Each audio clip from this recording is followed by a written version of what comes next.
In today's video, I'm going to teach you how to download Sendwave. If you want to get started using Sendwave on your Android device, this process is very simple and should only take a few minutes. I'm going to walk you through it clearly so you can follow along without any confusion. To begin, unlock your Android phone and open the Google Play Store. This is the official app store for Android devices, and it's the safest place to download apps like Sendwave. Make sure you have a stable internet connection before you start, since the app will need to download completely before you can open it.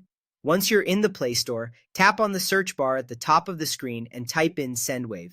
After that, look through the search results and find the app called Sendwave, Send Money. Be sure to select the correct app so you don't accidentally install something similar with a different name.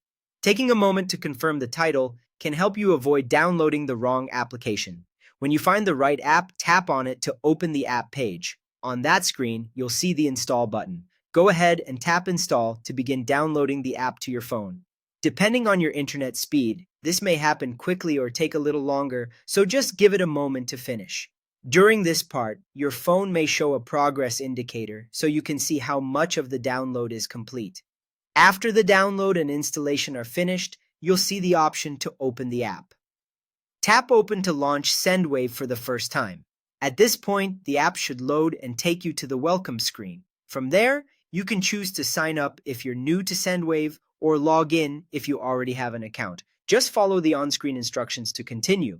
If you're creating a new account, make sure you enter your information carefully so everything is set up correctly. And that's it. That's how to download Sendwave on Android. Once you're in the app, you'll be ready to move on to the next steps of setting up your account and exploring its features. Thanks for watching, and I'll see you in the next video.